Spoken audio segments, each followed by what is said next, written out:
E aí, pessoal? Tudo pronto para a gente mergulhar de cabeça no mundo da inteligência artificial? Bora lá.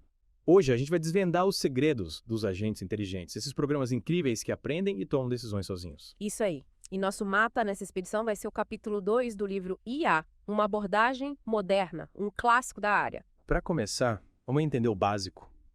O que define um agente inteligente? A gente já imagina robôs futuristas dominando o mundo, mas a coisa vai muito além disso. Com certeza. A definição é bem mais simples e elegante. Um agente é qualquer coisa que consegue perceber o ambiente ao seu redor, através de sensores, e agir sobre ele usando atuadores. Tipo um carro autônomo. As câmeras, radares, GPS, tudo isso capta informações do ambiente como se fossem os sentidos do carro. E aí ele usa o volante, motor, freios para interagir com esse mundo, né? Exatamente. Os sensores fornecem dados sobre o trânsito, pedestres, semáforos, e os atuadores permitem que ele acelere, freie, faça curvas, tudo de forma autônoma. Show! E para a gente visualizar melhor esse conceito, o livro usa um exemplo bem legal, o mundo do aspirador de pó. É um modelo simplificado, mas que ilustra a lógica por trás do comportamento de um agente. Imagina um mundo com apenas dois quadrados A e B que podem estar limpos ou sujos. Nosso agente, o aspirador de pó, pode se mover entre esses quadrados e aspirar a sujeira. Entendi. E como a gente define o comportamento desse agente? Através de uma função que a gente chama de função do agente, ela mapeia cada percepção do agente, como está no quadrado A, e o quadrado A está sujo, para uma ação específica, tipo aspirar. Então, se o aspirador percebe que está em A e A está sujo, a função manda ele aspirar. Exatamente. É como um programa que diz para o agente o que fazer em cada situação. Legal. Mas aí, para ser considerado inteligente de verdade, um agente precisa ir além de simplesmente reagir a estímulos, certo? Ele precisa tomar as melhores decisões para alcançar seus objetivos. E é aí que entra o conceito de agente racional, né? Isso aí. Ser racional é tudo sobre fazer a coisa certa. No caso dos agentes inteligentes, significa escolher as ações que maximizam as chances de sucesso, levando em conta seus objetivos e o ambiente em que ele está inserido. Então, a gente racional é tipo um estrategista. Exatamente. Ele usa as informações que tem para tomar as melhores decisões, buscando sempre o melhor resultado possível. Tipo, no caso do aspirador, o objetivo dele seria limpar o máximo de sujeira no menor tempo possível. Isso mesmo. E a medida de desempenho dele seria, por exemplo, a quantidade de sujeira limpa num determinado período. Faz sentido. Mas e se o agente não tiver todas as informações sobre o ambiente? Como ele pode agir racionalmente com essa incerteza? Aí é que tá a mágica da coisa. Racionalidade não tem nada a ver com saber tudo. Um agente racional toma a melhor decisão possível com base no que ele conhece naquele momento. É lá, tipo, atravessar a rua. A gente olha para os lados, vê se não vem carro e atravessa, mas a gente nunca tem certeza absoluta se não vai parecer um carro do nada, né? Perfeito. É uma ação racional na maioria das vezes, mas que pode dar errado. Se tiver uma informação que a gente não captou, tipo um carro vindo em alta velocidade, a racionalidade se baseia no que a gente sabe e não na capacidade de prever tudo o que pode acontecer. Entendi. E para a gente mergulhar mais fundo nesse mundo, precisamos falar dos tipos de ambientes que a gente pode encontrar, certo? Com certeza. E para descrever esses ambientes, a gente usa um framework chamado PIAS. Performance, Ambiente, Atuadores e Sensores. Nossa, que nome chique. Mas o que significa cada uma dessas coisas? Basicamente, a gente precisa definir qual a medida de desempenho do agente, o ambiente em que ele atua, os atuadores que ele usa para interagir com esse ambiente e os sensores que ele usa para perceber o que está acontecendo. Interessante. E qual seria um exemplo prático disso? O livro usa o exemplo de um motorista de táxi automatizado. Imagina um carro autônomo que busca passageiros e os leva para os seus destinos, competindo com outros táxis e lidando com o trânsito maluco da cidade. Que loucura. E como a gente aplicaria o PES nesse caso? A performance do nosso taxista autônomo seria medida pela rapidez, segurança e conforto das viagens, além da satisfação dos passageiros e, claro, do lucro que ele gera. Faz sentido. E o ambiente? Seria as ruas da cidade, com todo o seu caos. Trânsito, pedestres, semáforos, clima, tudo imprevisível. Nossa, que desafio. E quais seriam os atuadores e sensores do nosso taxista robô? Os atuadores seriam o volante, acelerador, freios, setas, tudo que permite que o carro se movimente e interaja com o ambiente.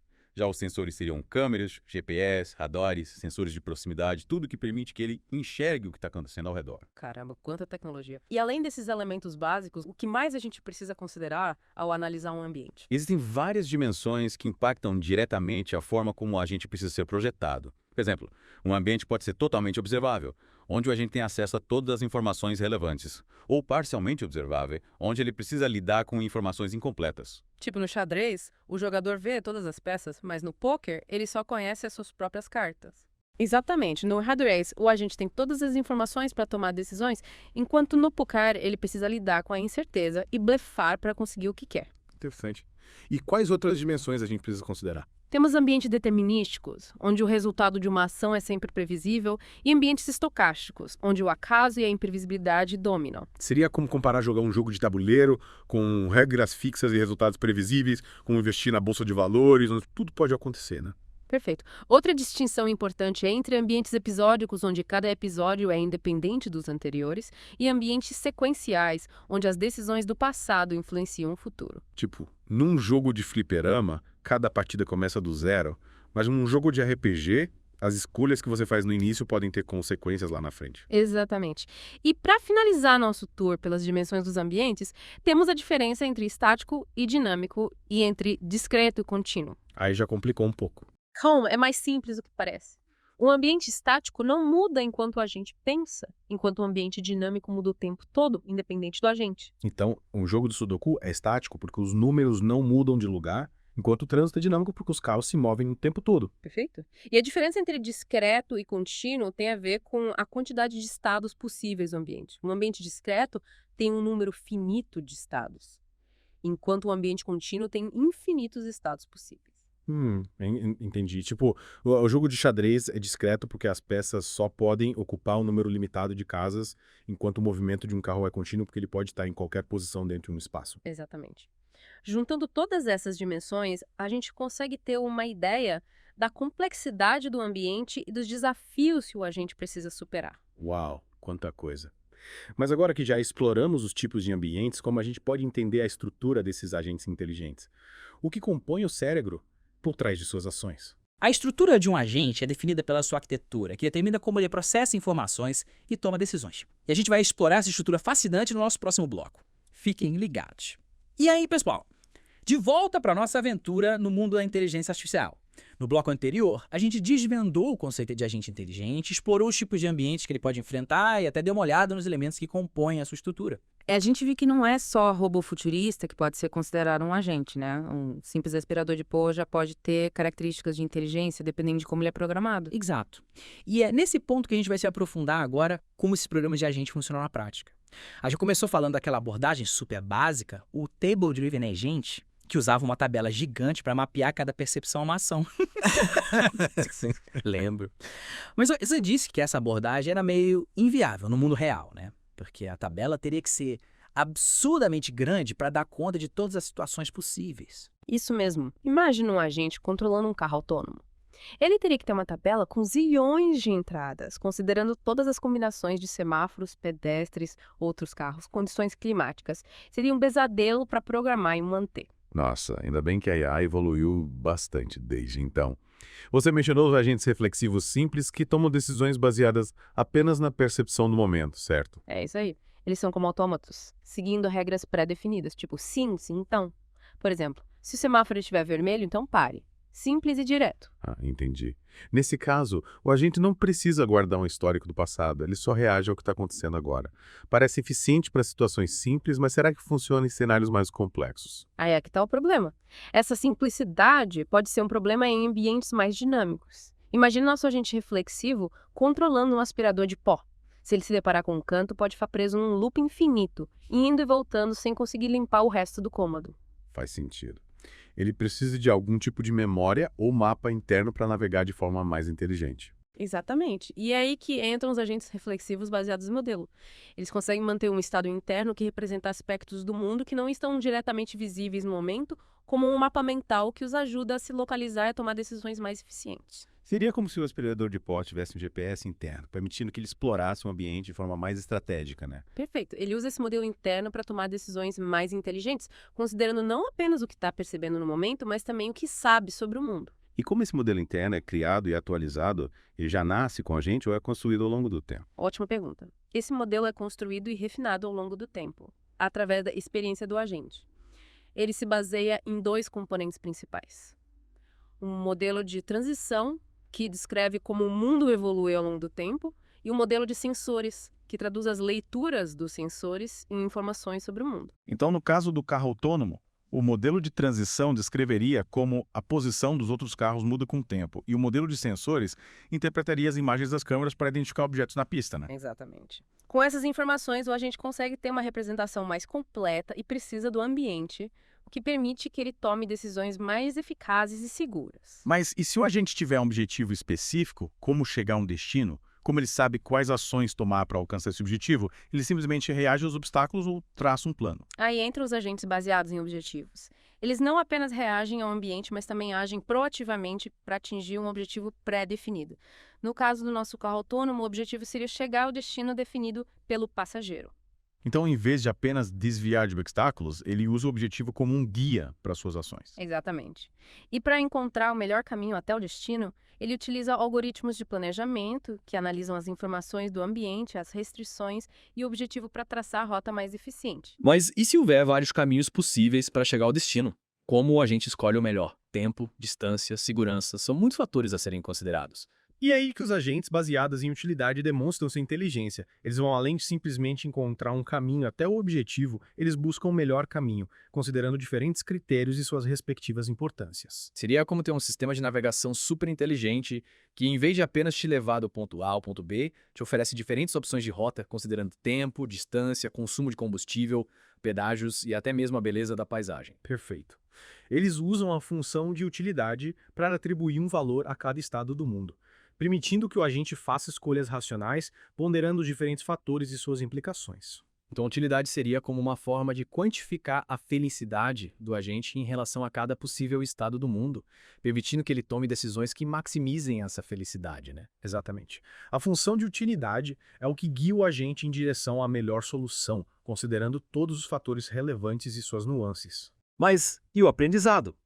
Como esses agentes evoluem e se adaptam às mudanças do mundo real, eles nascem sabendo tudo ou aprendem com a experiência? Essa é uma pergunta fundamental que nos leva ao fascinante mundo dos agentes de aprendizado. Eles são a chave para a inteligência artificial truly adaptativa, mas esse é um assunto para o nosso próximo bloco. Preparem-se para desvendar os segredos do aprendizado de máquina. E aí, pessoal? De volta para desvendar os segredos do aprendizado de máquina, a chave para a inteligência artificial verdadeiramente adaptativa. Essa é a parte que eu estava mais curioso. A gente viu um monte de tipos de agentes, uns mais simples, outros mais complexos, mas no fundo todos eles só conseguem fazer o que foram programados para fazer, né? Exato. E é aí que o aprendizado de máquina muda tudo. Ele permite que os agentes vão além da programação, aprendendo com as próprias experiências e se adaptando a novas situações. Tipo, imagina que o nosso aspirador de pó, depois de limpar a casa algumas vezes, começa a otimizar a rota sozinho, desviando dos móveis e encontrando o caminho mais rápido para limpar cada cômodo. Seria incrível. É exatamente isso. O aprendizado de máquina permite que os agentes fiquem mais inteligentes e eficientes com o tempo, sem precisar que a gente programe cada detalhe do comportamento deles. Mas como esse aprendizado acontece na prática? Tipo, como um agente aprende com as experiências? Tem algum professor robô ensinando eles? Que nada! O aprendizado de máquina é bem mais orgânico. Os agentes de aprendizado têm 4 componentes principais. O elemento de aprendizado, o elemento de desempenho, o crítico e o gerador de problemas. Eles trabalham juntos para que o agente aprenda e evolua. 4? Nossa, quanta coisa. Qual a função de cada um? O elemento de aprendizado é o cérebro da operação.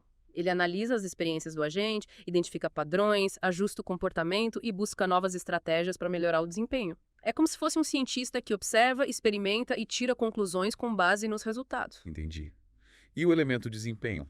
Ele coloca em prática o que o elemento de aprendizado aprendeu. Foi. O elemento de desempenho escolhe as ações do agente com base no que o elemento de aprendizado descobriu. Ele é o braço que executa as estratégias definidas pelo cérebro. Então temos o cérebro que aprende e o braço que age. E o crítico, qual é o papel dele? O crítico é o técnico que avalia o desempenho do time. Ele analisa os resultados das ações do agente, identifica erros e aponta áreas para melhoria.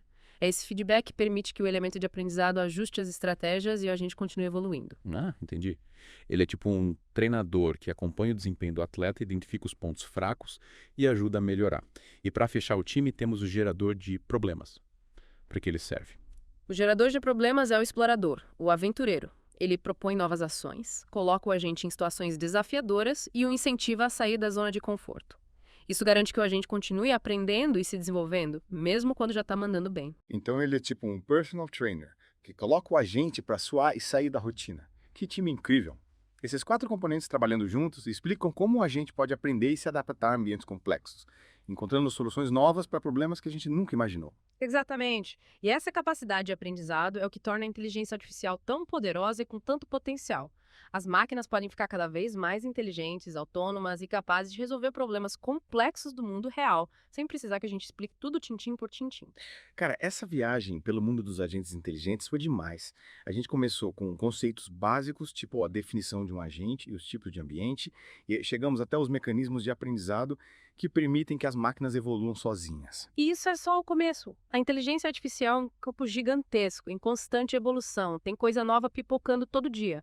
As possibilidades são infinitas. E a gente vai continuar explorando esse mundo fascinante aqui no The Deep Dive. Mas por hoje, é hora de agradecer a companhia de vocês e dizer que a gente espera que tenham curtido essa imersão no mundo dos agentes inteligentes. Fiquem ligados, porque em breve a gente volta com mais um mergulho profundo em outro tema incrível da inteligência artificial. Até a próxima!